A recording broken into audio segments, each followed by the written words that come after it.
Good afternoon and welcome to the City Club of Portland's Friday Forum. City Club is where civic-minded people come together to make Portland and Oregon a better place for everyone to live, work, and play. I'm Greg McPherson, president of City Club. Members and guests are gathered today at the Sentinel Hotel, along with all of you listening or watching on OPB Radio, Portland Community Media, or YouTube. The generous support of City Club's corporate and media partners enables us to put on the state's best civic programs week after week. Our media partner is Oregon Business Magazine. Our current Friday Forum sponsors are AARP of Oregon, McKinley Irvin, Iberdrola Renewables, Airbnb, and Uber. Please join me in showing our appreciation for all of them.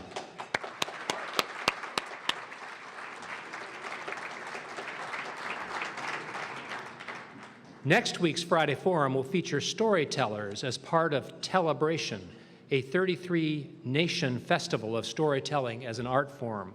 Please join us for what is sure to be a fun program. You can learn more about City Club events, purchase tickets, and become a member on our website, pdxcityclub.org.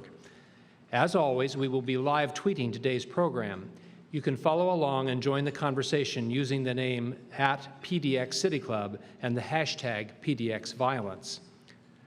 Later in today's program, our moderator will facilitate a Q&A session with those here in the live audience. Asking questions at the microphone is a benefit of City Club membership, but anyone here at the Sentinel Hotel may write a question on one of the index cards found at the center of the tables. Hold the card up and City Club staff will collect them before or during the Q&A session. And now for today's program. On October 1st, 10 people died in a mass shooting in Roseburg, Oregon, a terrible tragedy that riveted the attention of the nation. But just 36 hours later, 3 people were killed in Portland with hardly any media attention and no public outcry. And this past Wednesday, Portland saw its 28th homicide of the year. The attempted murder rate has quadrupled over the past 10 years. This increase in violence in our community is deeply troubling. We are here today to listen to each other, to share experiences, and to raise attention and awareness. We hope to continue and expand the community conversation about the reasons for rising violence and what can be done to reduce it. Our panel today includes Arthur Davis, an ex-gang member who now works in Portland's African American community to persuade young men not to join gangs or to leave them after becoming involved. Erin Fairchild is director of the Defending Childhood Initiative for Multnomah County and a specialist in childhood exposure to violence. Joining them is our moderator, Antoinette Edwards, the director of the Office of Youth Violence Prevention at the City of Portland. Midway through the program, we will hear a recorded monologue by artist and actor Daniel Beatty. Kimberly Dixon, a mother who lost her son to violence, and Michael Alexander, former president of the Urban League of Portland, will join the conversation before we move to Q&A. Please join me in welcoming today's panel to Friday Forum. Thank you, Greg. Thank you, City Club and community. We are so grateful for this opportunity to share a personal perspective and a deeper narrative to the violence that begets violence. But we really want to talk about the social injustice and inequity that fuels it. Today, our hope is that I have many, many friends here in terms of partnership. The old song, make new friends but keep the old. I'm hoping to get new friends, gain new friends and allies in this work because we all need each other. So with that, I'm going to begin by asking Arthur to share a bit about his story. You've already heard about the statistics. Over 169 GVRTs cases, 12 homicides, 1 suicide. Police have confiscated probably 117 firearms and close to 1,000 rounds. We're here today because this is a crisis.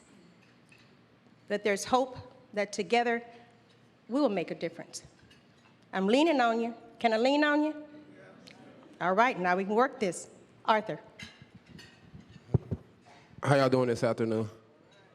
That's good, that's good. I just want to Thank you guys for having me up here, able to share my story, and I appreciate you guys for listening. First of all, my name is Arthur Davis. I'm an ex-gang member.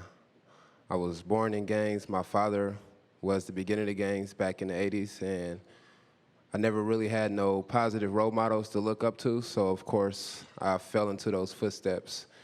And with the work I'm doing now, I mainly want to work with children because it starts there with the kids. You know, when they're growing up, they get to see negative things, they see positive things, and it's on us adults in the community to show them how to be positive, to go in the right route.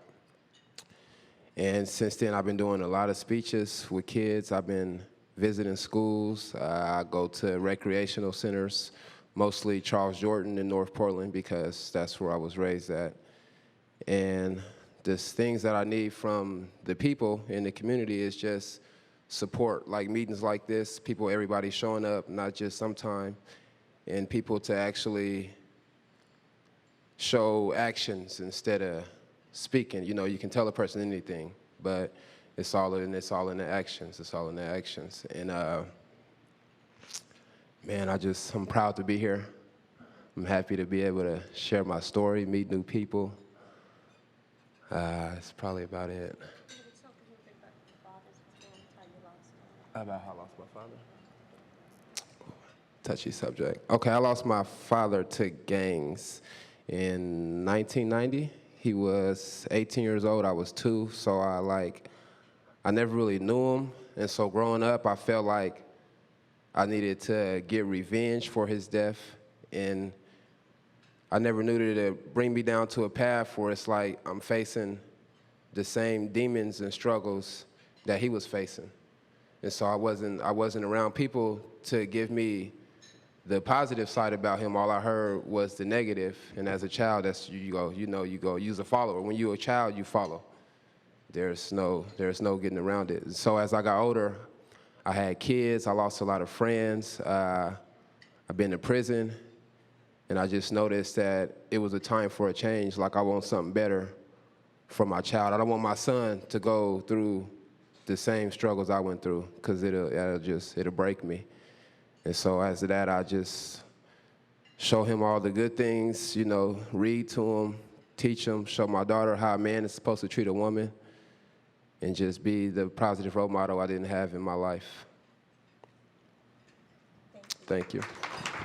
And we will hear more from Arthur. Thank you, Arthur. Erin, will you introduce yourself and share? Good afternoon, everyone. First, I just want to say it's such an honor to share the stage with both of you and to be learning together. And also thank all of you for being here to hear about this issue. So I direct a program called Defending Childhood Initiative that is based out of the Multnomah County Domestic Violence Coordination Office. And the work of our program really focuses on how all types of violence are connected and looks at the impact of what happens when children are exposed to violence in childhood. And it's actually not rocket science. We know that hurt people, right? And we know that actually the risk factors for multiple types of violence are very similar.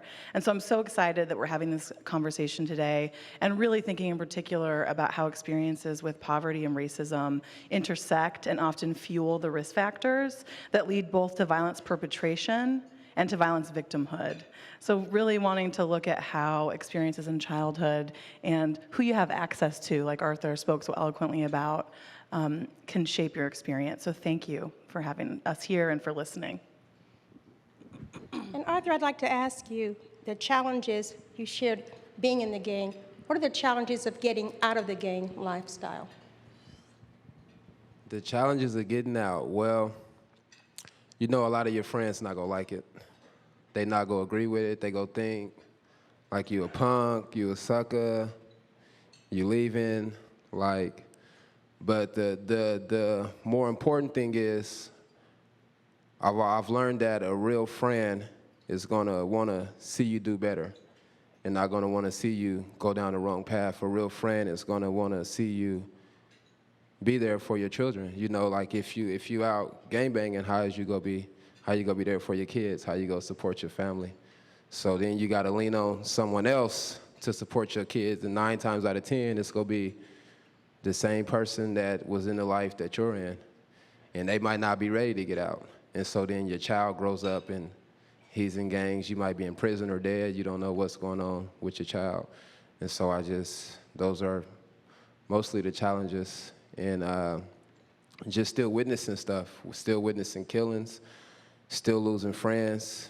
And it's hard, but my mind is made up and I'm not turning back. That's a hand clap.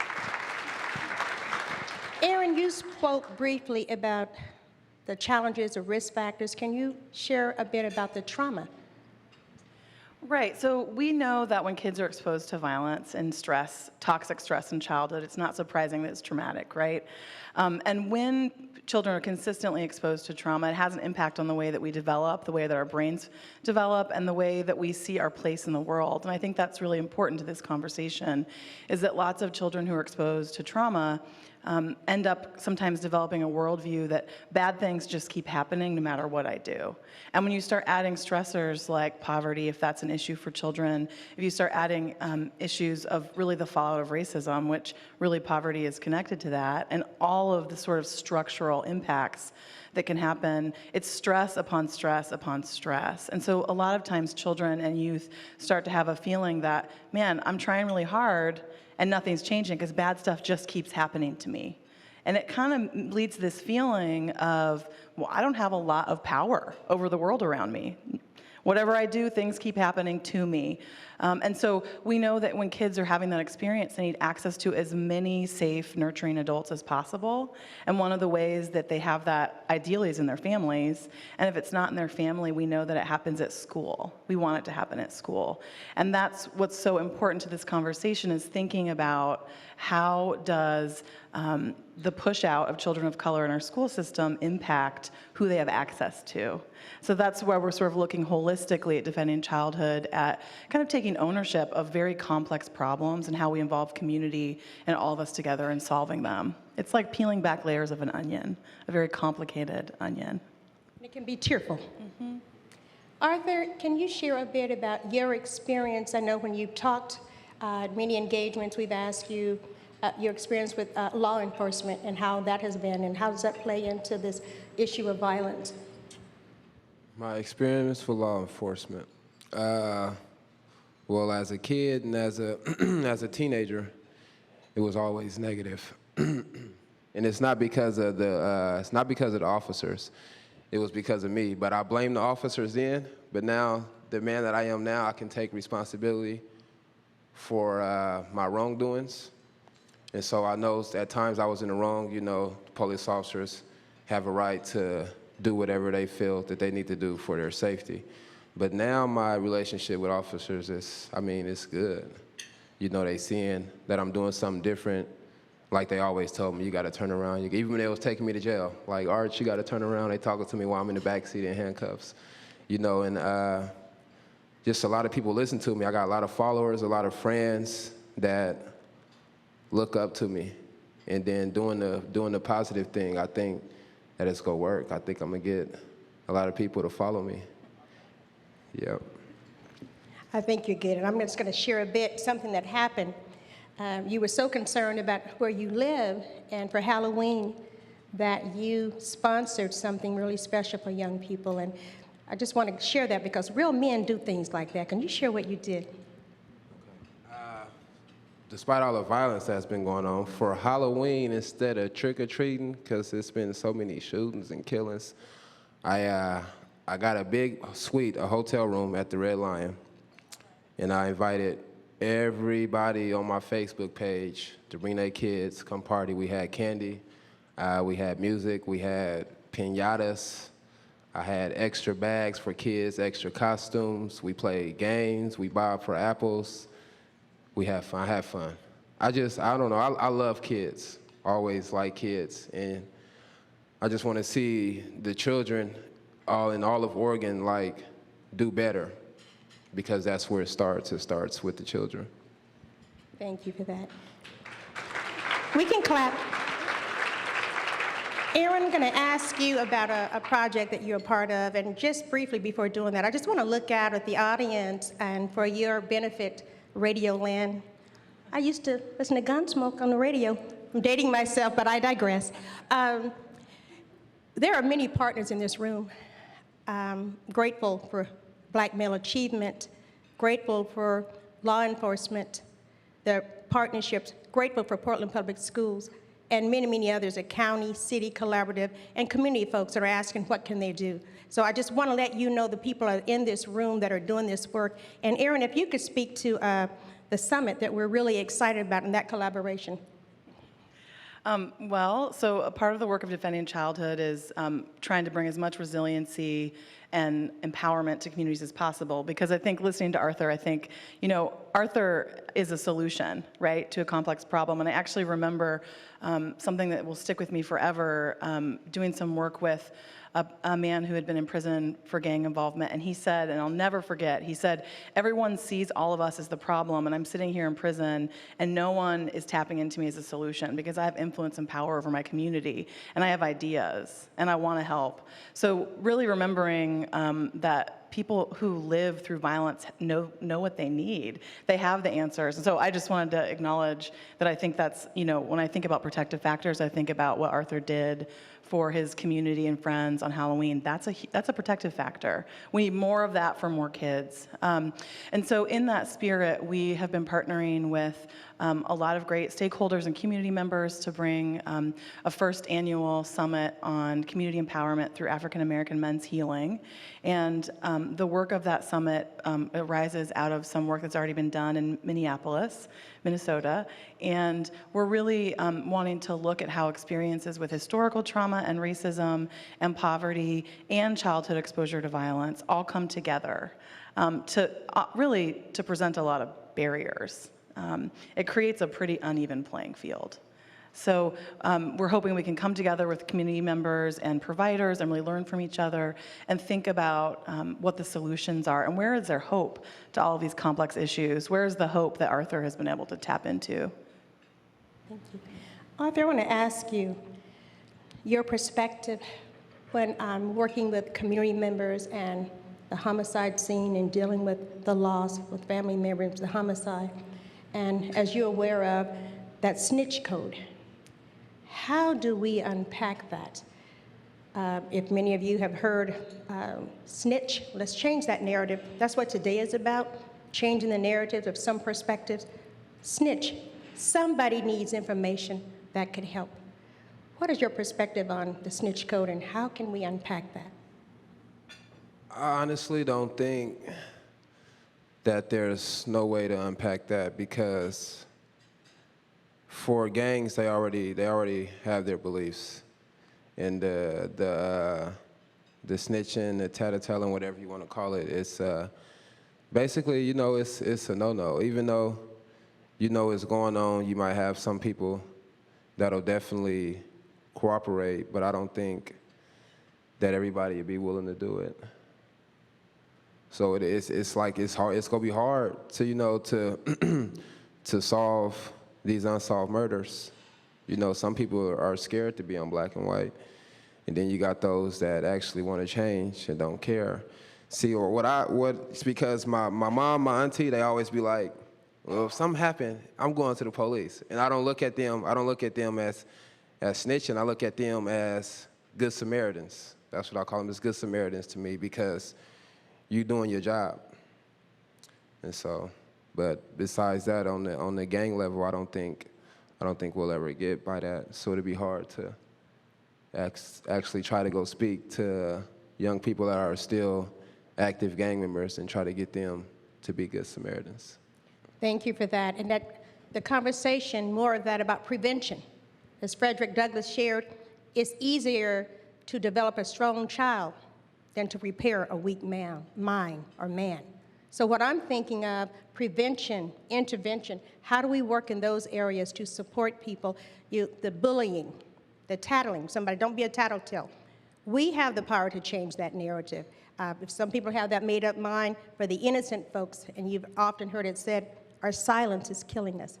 How do we empower people to become witnesses, and as you shared, good Samaritans? I'd like to ask you, Arthur, you're doing good. When you're having those challenging times with your friends, and you've shared some of them say, right on, man, you're doing a good job, how do you deal with the haters? I mean, you just got to deal with them because there's going to be people that don't agree with you. Like I argue with a lot of my friends every day. I argue with my brothers every day, you know, because they're still in the life, and I'm trying to stir them to something different. So it's on them. You can only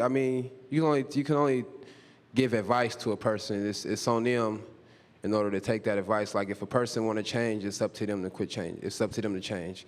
If you want to quit smoking, it's up to you to quit smoking. You can go to all these classes, but it's all right here. It's all here. And so yeah, I argue with my friends and my brothers a lot about them making changes, and I feel like as long as I'm putting that in their ear, as long as I'm putting that in their head, I'm definitely doing my job. And honestly, that's all I can do is like give them the positive advice, show them the steps they need to take, because I'm an older brother. I'm older than all my siblings. I got 9 siblings, and I'm the oldest. And it's like, I'm pretty sure we all grown, but it's like you still got that big brother. You still look up to your big brother. And so I gotta go in the path so that they'll see me moving in the positive directions. Hopefully, they'll follow. And a follow-up. Looking out at this audience, some people you know, and some folks, City Club, we're so glad we're here again. Some folks that have never been this close to a ex-gang member. Thank you for smiling. What do you want them to know so they'll keep smiling? What do you want them to know about you and how they can help? How they can help? Just to support me. You know, people telling me how proud of me they are. That helps more than anything, because it's people actually seeing what I'm doing and actually paying attention to what I'm doing, and not just saying, oh, he's an ex-gang member, whatever he's playing. But I'm actually about what I'm speaking about, and I'm actually about change, and I love work. I just like working with kids. You know, adults, they listen, but they already know so much. They think they know everything, just like myself once upon a time. I was there in my life, and I know now that I can still learn from people, but it's like the children, you can teach them so much, and it could be the wrong things or it can be the right things, and I want to teach them the right things. Thank you. We're going to change this a bit. OPB, if you just tuned in, and I hope you did, we're going to watch a short film, and we'll be right back with you. And if you just tuned in, you're here with Arthur Davis, Erin Fairchild, and a huge group of great folks. Thank you.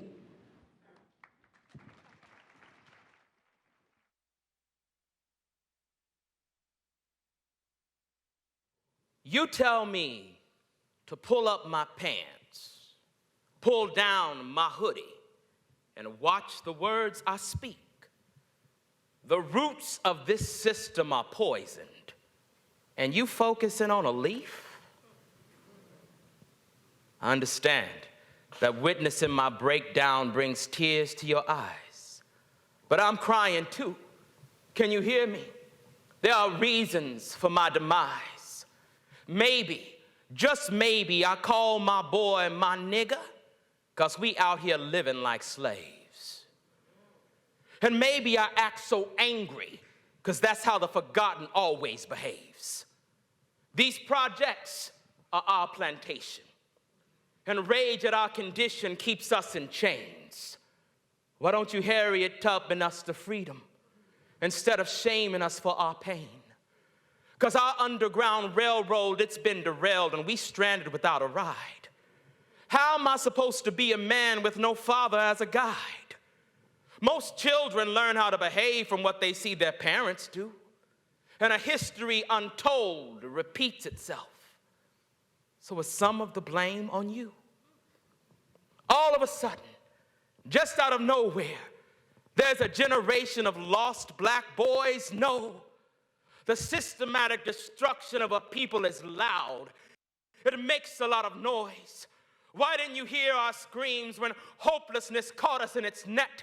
They've thrown us in the belly of this ghetto slave ship and told us to forget our hopes, our dreams, any vision of a better life. We've been captured, and our middle passage is rife with the stench of poverty.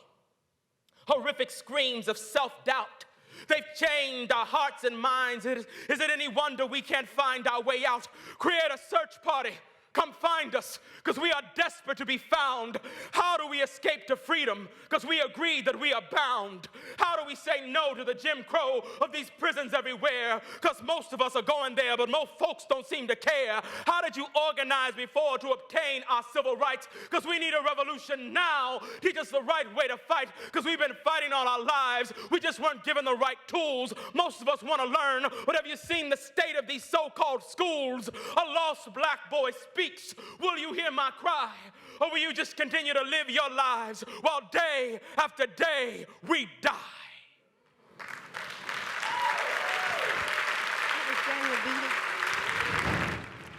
And I really want to thank him again. I gave a phone call and said, may we please use this? And he says, yes, by all means. Right now, I'd like to ask Kimberly Dixon to share a bit, and then next to her, Felicia will share a Portland story. Thank you. Good afternoon, City Club. Thank you again so much for this opportunity, Miss Antoinette.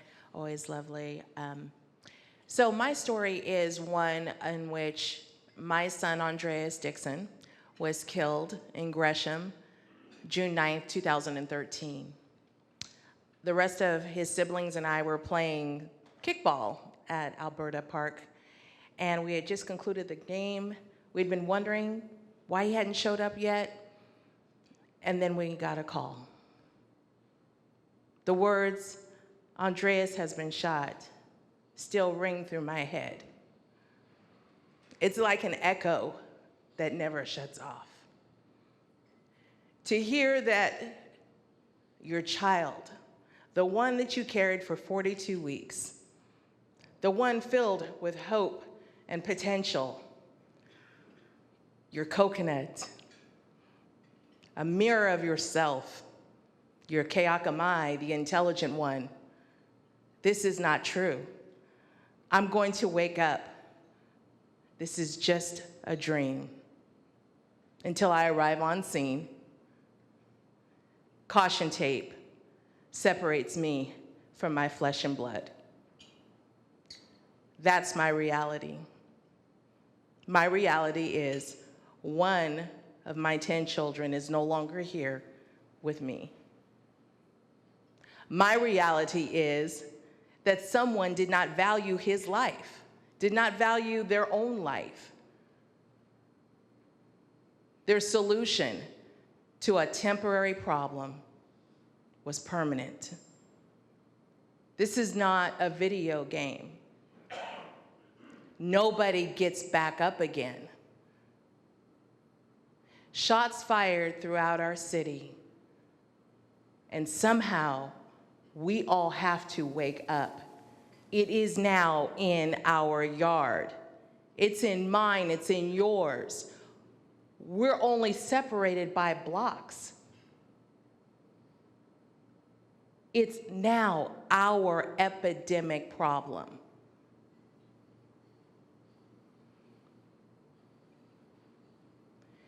But we have a solution because we all possess something that I've heard at least 3 times up there, Arthur. We have hope.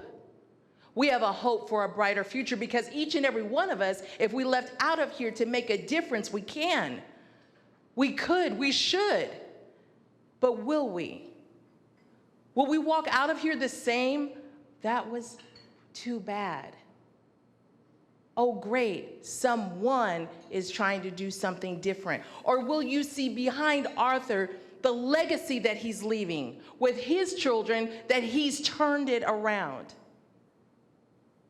Will you see Black male achievement as not a segregated group, but an intentionality to say, yes, you can, yes, you should, yes, you will, and we support you in doing so?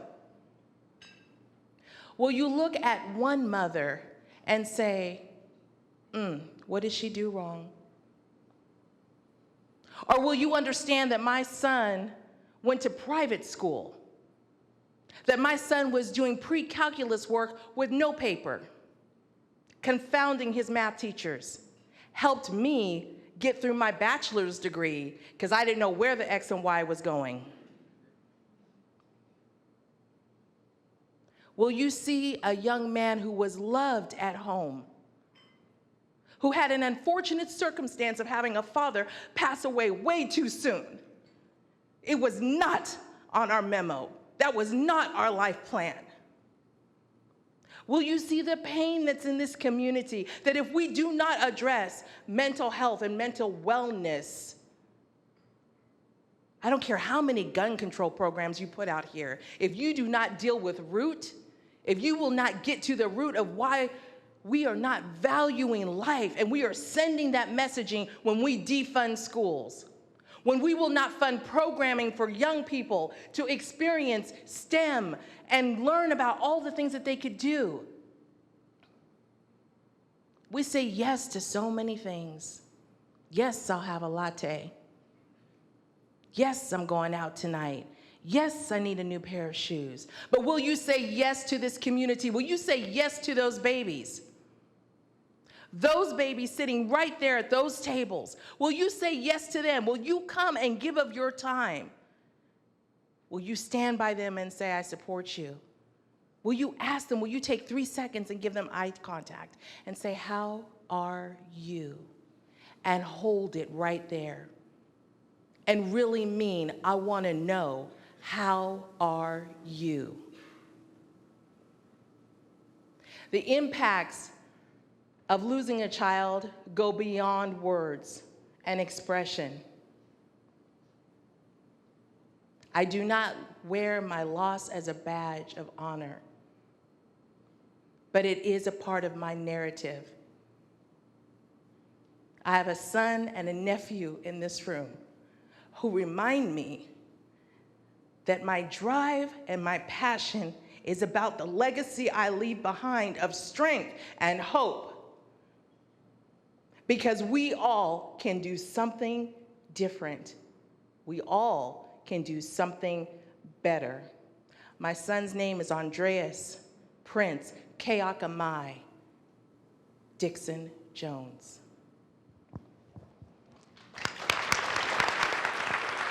Thank you, Kim. And for those tuning in, OPB, this is Antoinette Edwards, City Club, Friday Forum with Arthur Davis, former gang member now, community activist, Erin Fairchild, Multnomah County Director of Defending Childhood Initiative. And Michael, I'd like to ask you to respond, please. Michael Alexander, the former CEO of Urban League. Thank you. And I thank City Club. It's very difficult to try to collect my thoughts after listening to you speak about Andreas. But this room reminds me of a room I was in about 20 years ago. I ran a corporate foundation, and the conference board brought together a number of foundation heads to talk about funding they were providing to address gang violence, particularly in Los Angeles. And they had a lot of data. And the data said that they were making significant impact, and I think they were coming together to applaud that. But there were two young men in the room with us representing the core of a truce that had been set up in the early 90s between Crips and Bloods that they drove in LA. And they looked at all of us and said, I have not seen one bit of evidence of anything that you've done in my community. And I think the stark reality of that for me is that both of those positions had some truth, and both of those positions had some failing. When you look at data instead of lives, you don't have the opportunity to know what it means to have an Arthur Davis decide not what he is no longer going to do, but what he is going to do. He has invested in this community, and in many ways has given it much more than it ever gave him. That's what has to drive our work and our commitment to this community and to all of the children who are impacted by the violence that they live with day in and day out. How fortunate are we that this young man and many like him across generations have decided to stand in the face of a life that they were a part of, and to say openly and publicly to anyone who will listen, this is not the path you should choose. And the other challenge that I would put to all of us, if that in the course of your week, you are not spending some portion of your time feeding this work, then you're not committed to change. If you're not providing a pathway for all of our young people to make a choice that is a constructive one, then you're not doing your work. And if you do not believe that these are young people who we absolutely need, and who need to know that they are needed, then you are not doing your work. Arthur, I can only say I saw you come in and you walked in with one other person. When you leave here, if you do not leave with 100, then we have not done our work. Thank you. Thank you, Michael. And this is a great ask from City Club. If you have suggestions for research or questions on this topic, please fill it out on the index card, and someone from the staff will pick it up. I'm going to say research opportunities. I'm looking at our Multnomah County Data Queen, research opportunities, and thoughts for solutions. That wasn't in the script. Thank you.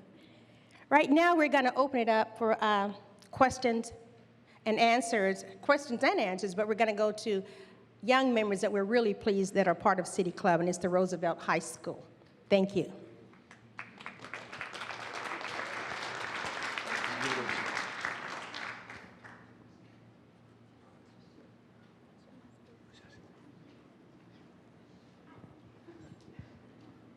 I'm trying to encourage our civic scholars to ask their questions.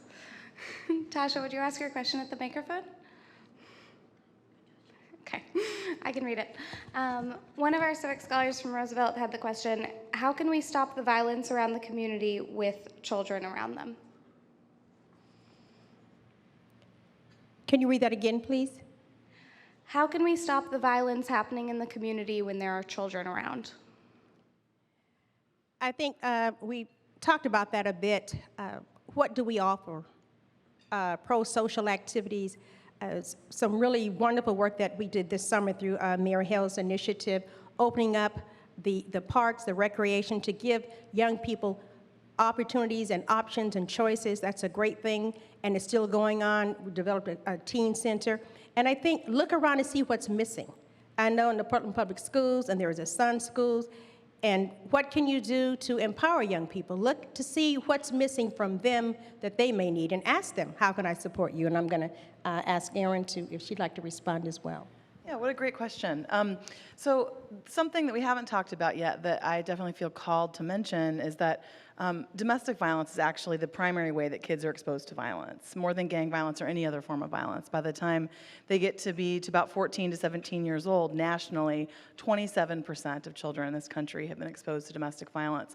And I mention that not because it's a separate side issue to gang violence, it's actually quite related, because we know that a lot of people who go on to be involved with gangs are also exposed to domestic violence in childhood. So if we want to start to prevent childhood exposure to violence, we also have to be thinking about other forms of violence and how they're all connected. And that means then, for those of us who maybe are learning new things about gang violence today, that we have to remember that this isn't a problem of those people over there, right? This is all of our problem. And domestic violence certainly is a problem that impacts all communities. And I think just being able to be creative and think about solutions that recognize how the problems are connected, but also how the solutions are connected. So when I hear about what Arthur's doing with his community, I think, especially just that event of Halloween, that provides an opportunity for so many different kinds of violence prevention, because he's creating connected neighborhoods, connected community. even if that neighborhood was in a hotel room, right? It's connected neighborhood and community, a sense of place and belonging, a positive male role model who's talking about healthy relationships, who's not using violence as a solution to problems. So really, those types of activities are not just about preventing gang violence and community violence, but domestic violence and child abuse and sex abuse. It's all connected. And we're all of our kids are at risk for it. It doesn't know any socioeconomic bounds. Arthur, would you like to add to that? I feel like as people in the community, we just need to be around and just doing positive things with the children, because it seemed like today, like, people don't even care, like, about innocent people, parents or nothing. They just wilding out shooting. And so I feel like it's all up to the law enforcement.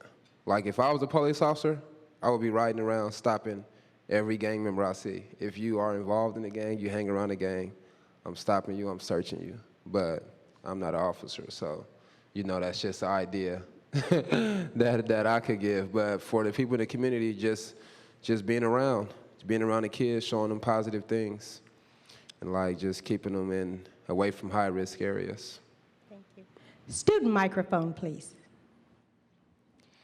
I'm with the Roosevelt Civic Scholars, and my name is Mackenzie, and my question is, what is causing all of this violence to happen in our community? I'm gonna have to take you to lunch, baby. Okay. And there are so many issues. It's complex and there are layers, and I really want to respond respectfully to your comment. There are root causes that we've addressed. And I've shared often before, no one wakes up saying, I want to be a gang member and I want to kill someone. Those protective factors that Erin spoke to, what does everyone need to feel nurtured and whole? And when you don't get that, you're looking for that. And it's been said often that that's what the gang provides. For some, that's the first time they felt that there was someone there for them. And we've talked about economic situations. When you're deprived of what you need. So it's a big question. I really love Roosevelt High School, and I can follow up with you, and you can help give me some solutions. Thank you. Now, I think we're going to have to come back because we've run out of time, and she's giving me cards to tell me to keep it moving. But I'm going to ask Mayor Held if he could just comment, please. Well, I'll comment and also ask you, Antoinette, and others to respond, and that is, there are probably a lot of good-hearted Portlanders, I know there are, in this room and listening, who say, I support the work that you are doing and that the Black male achievement leaders are doing and that others are doing in this community, but I want to help. I'm a citizen, I'm not plugged in, but I want to help. I can think of a couple of ways that anyone can help, but I want you to expand on that. There are volunteer groups like Connected and 1145 and Enough is Enough. If you want to work on the issue, if you want to be present, do that. If you're an employer and you can bring in a young person as a mentee and an intern, do that. If you are interested in education, go to the leadership of Roosevelt or Jefferson or any other school in our city and say, I want to be a volunteer mentor, because I think if you ask these young people, most of them would be interested in having somebody like that in their life. Those are some ideas I have for people that, again, some of us are in the work all the time, but for those who aren't in the work and want to help, there are ways you can help by writing a check, and that's a good thing. Support SEI and other organizations in this community that are doing great things, but you can also get personally involved. And my sense is, and I'd love to hear your response to this, that that's probably the best thing that good-hearted, progressive Portlanders can do.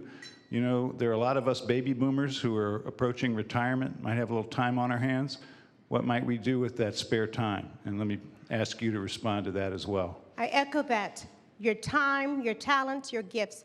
And there are folks here in the room, Black Male Achievement Table, raise your hand, things that you can help with. Kim representing Enough is Enough. And young people here.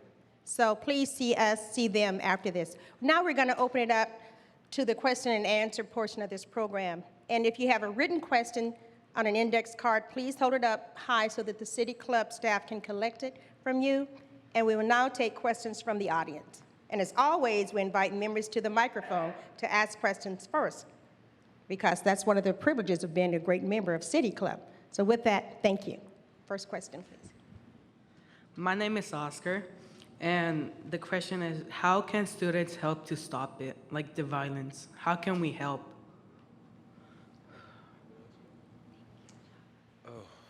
That's a good question.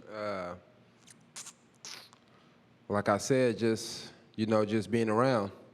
And as students, you guys are in school, and you got a lot of things available to you, just as in like making flyers, painting, making paintings in your neighborhood, something positive.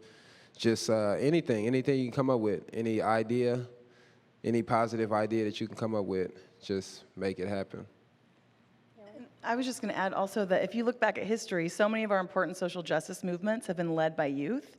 So I think a good place to start is to learn about how young people have been involved in social justice and social change, and think of yourself as an organizer, because youth often have really innovative solutions to problems that adults haven't come up with yet, and we need you. You're part of the solution. So organizing as students, being members already, being civically involved is one step in the right direction. And so I can't tell you what to do, but I can tell you to organize. Thank you. Next question, please. Bill Dickey, City Club member. 2 questions. Antoinette, did you have that cool hairdo when you were listening to Gunsmoke on the radio? No, but I like Chester. My other question is for Arthur. I didn't, in your biography, I'm not sure I learned, where are you employed, or where are you working right now? I'm not working. I actually do a lot of volunteer work, so I'm still looking for work. There you go. Members? And we have great references. Next question, please. Wynn Wakala, City Club member, and I'm also executive director for FAST, which stands for Fight Against Sex Trafficking. And I know here in Portland, the gangs are supposed to be where most of the sex trafficking is going on. And I liked how you said you wanted to teach men how to treat women right. And I wondered how we can help with that, how we can somehow reach out to gang members and not have them internally kill these women. Yes. I feel like it's on the women. Men, some men are just the way they are, and it's a lot of women that grew up and were seeing things, and now that they're grown, they think that it's okay. So it's on the men, like on the fathers, the uncles, older brothers, older cousins, or whatever, role models, to show young ladies how a man is supposed to treat a woman. Because, like, if a little girl is at home and she's watching her dad beat her mom up or hit her mom every day, I feel like that she's going to grow up and feel like that's okay. And so it's on the elderly and the older people my age to show the young ladies how a man is supposed to treat a woman. Like my daughter, I'll do all the girl stuff with her. I let her paint my nails, fingernails, toenails, everything. So, yeah, I feel like it's definitely on us just to show the kids how women are supposed to be treated. Well, and Arthur, I also think when I hear about all of the amazing things that you're doing in your community, that you're also demonstrating to other young men about how men can have healthy relationships and treat people healthfully as well. So I wanted to make sure to give you credit for that, because I definitely don't underestimate the power of men talking to men about healthy relationships. And just an aside, Arthur had shared that I'd like to go into the schools and talk with the young women that are being affected by this violence and tell them that it's not okay that the men are treating you that way. And it's not cool to date a gang member. And so I really appreciate that. He said it's always women talking to women and girls, but he said, I'd like to do that. So I want to thank you. The next question, please. Dante James, I'm a City Club member. First, I just want to say, Mr. Davis, I just want to thank you for finding your strength to be who you are. And also, I really want to thank you for sharing your son's story and your story. My question is this.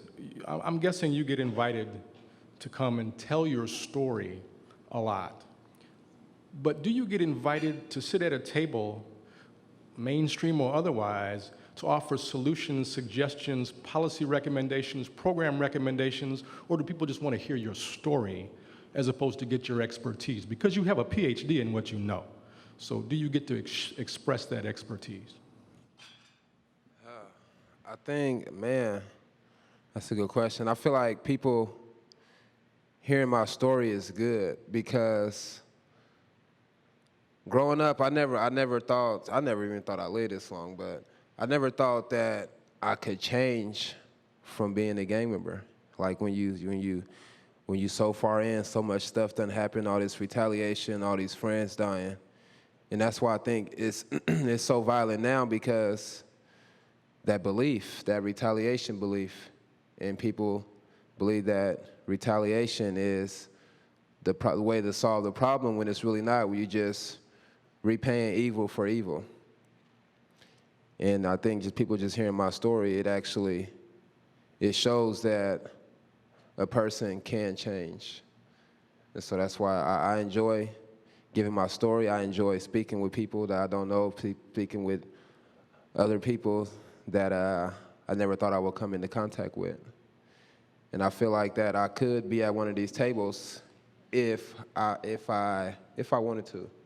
I feel like I could. Thank you. Yeah. Thank you. He's a highly employable young man here. And I think that may be an invitation to check out Black Male Achievement.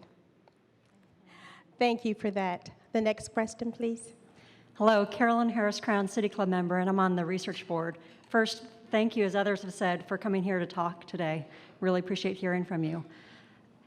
As you mentioned, City Club is looking to see if there's a topic on this subject where a committee of volunteers could ask some questions, do some research, and make some recommendations that would make a difference. And thank you for reaching out to everybody here, because I'm sure there are plenty of experts in the room who could make some good suggestions. I'd like to ask the three of you, is there an area where you think the city could be doing better? And it might make a difference to have a committee of volunteers do some research, ask questions, and make recommendations. Thank you. And I'm going to ask someone that does research to raise their hand, Rebecca, to connect with another researcher. Yes. Places that you could be doing better, we could be doing better. East Portland, we call it affectionately the numbers. And gentrification, displacement is real. Sometimes you know about the food desert. So there are definitely places that we could use you and your expertise. And I'd love to get more conversation with you. Erin? You know, I was actually just thinking this morning, wondering if we could get some data about if there's some way, I don't know how you could quantify this, but trying to figure out the connection between lack of access to affordable housing and gentrification and the push out to increases in certain types of violence. I'm really interested in that question. And also, I think we spend a lot of time researching what the problems are, and just in general in the field of violence prevention, we can stand to do more research about what builds resiliency and what helps people heal, what helps communities heal. So more focus on resiliency. Did you want to add anything? I could. Like she was saying, the numbers, that area is, man, it's getting worse every day. And I live like right in the heart of a high-risk area. I stay on 160th in Burnside, and every day is something going on over there. Every day. So I'm always out, you know, walking the streets, seeing gang members and trying to talk to people. And I talk to both sides, Crips and Bloods. A lot of people look up to me. And so I just be trying to put something different in their ear. And like if I could have people like, you know, people like march around, like we can march, you know, everybody get together, walk around and see what's going on, and try to speak with these gang members, you know, before it's too late, because it just seemed like it's getting worse and worse. Thank you. Next question, please. I'm Annette Magic Odemy, City Club member, and this question is for Arthur. A lot of the families that we deal with are experiencing homelessness, mental health issues, alcohol and drug issues. And I'm wondering what types of support would have helped you as you were coming up that weren't there for your family. And Antoinette and you can answer this as well. Thank you. I feel like just being around positive people. Like I said, not just people that just talk about positive things, but people that are actually doing positive things. Because, I mean, I was told a lot, stay in school, do this, whatever, do your basketball thing. But the people that was telling me this was out there gangbanging, selling drugs. They got the cars with the rims and the hydraulics and all the girls and stuff. And, you know, as a kid, that's what you get attracted to. And it's just people just being positive role models. I think that's like the only thing that's gonna help, especially men, because young boys look up to men, and it starts with the men. So I just feel like just being role models, doing things positive, being about what you're speaking, actually walking the walk instead of talking the talk. And I don't want to lose this. If you all heard, Arthur said, I didn't think I'd live this long. Just be with that for a second. And many of the victims and their perpetrators, today is that day. That's the crisis that we're dealing with. I didn't think I'd live this long. And how old are you? 27. That's a sad statement, and many of our young people are experiencing that. So again, we're grateful for this opportunity. Next question, please. Hi, I'm Mindy. I'm from Roosevelt. I'm a civics scholar. I was wondering, would any of you be willing to come to Roosevelt and speak? Of course, yes. That's easy. Yes. Easy. Thank you. We will. Hold us to it. Next question, please. My name is Keith Edwards. I think that what Dante was getting to, and I think what some other folks maybe have gotten to in this room, is that Arthur needs a job, okay? And he's got skills. And I know that somebody in this room, my question is for everybody in this room, somebody in this room has a connection for him to get a job as a consultant, because that's what he can do. And he can make a difference if somebody employs him in that arena and utilizes all his skills. Thank you. A bold statement. I have a question that I'd like to read. How might our justice system look different than it does now if we want children and families of all racial and economic background to thrive? Thank you, Antoinette.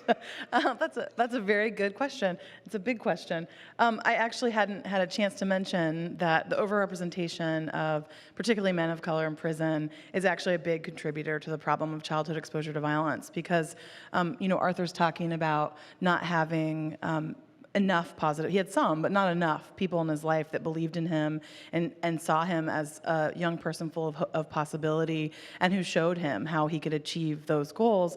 And every time that we imprison men of color, especially at higher rates than white men, we're removing them from their community and their opportunity to build connected neighborhoods and to be positive role models. So I think, I know that's that's a big statement to put out there, but I think that we need to honestly, if I'm speaking honestly, we need to look at the systemic violence of racism and think about how we can do business differently. And I know that's not an easy thing to do, but we have to start there. It's a big, hard question, but we have to start there. And I just wanted to add, I'm looking at the table with Chief O'Day and Assistant Chief Modica, that there are some efforts under the way that address this very same question. So stay tuned. Some great work that they're doing that I'm really proud to collaborate with them on. The last question for you. Edward Hershey, City Club member. Thank you all for doing this program. One of our prominent members has been an outspoken critic of targeting gang violence because she feels that it creates an overemphasis on targeting young men of color. I'm wondering, Arthur, how you respond to that. Could you repeat that question one more time, please? Do you think that spending so much time talking about gang violence in law enforcement as opposed to attacking root problems overemphasizes and over-targets young men of color in our community? I believe it targets men of color just because where they around, in high-risk areas. And it's Man, it's sad just, just knowing that it's going to be kids in the future that's going to be doing the same things that these gang members are out here doing. And I feel like it's just on the people in the community, whether you're black, white, Hispanic, orange, blue, purple, or brown. It's on you to show these kids that there's a better life. Like I wouldn't have changed if I wouldn't have been around positive people. And it took Felicia, it took a while because I was still lost, and now I'm here. So it just takes being around positive people, because you can do a lot for yourself, but you can't do everything by yourself. Everybody gonna need some help along the way. And I figured that out. I don't need no help. I can do this. I don't need your help. I don't need your support. I don't need you to tell me this. When that's really what I needed. And now that I got that, I'm here today. I'm speaking to you. I'm living right. I'm on a straight path. I'm taking care of my kids, taking care of my family, speaking to other children. And so I just feel like it just takes a lot of people, a lot of positive people to be around. Because when you get caught up in that life, it's hard to be pushed away, even if positive people come, because you so stuck, you so drowned in that life, you don't know nothing else. Thank you for that. And I think this is an opportunity to address that. That was a great ending question. Focus on the root causes. And we say gun violence. Because City Club, folks, this is a cool gang. And we want to focus on the root causes. So thank you for that. And thank you again for this opportunity to share another narrative. We have run out of broadcast time for further questions, and we'll have to stop for the day. This is Greg McPherson, president of City Club. Please join me in thanking today's panel. We are adjourned.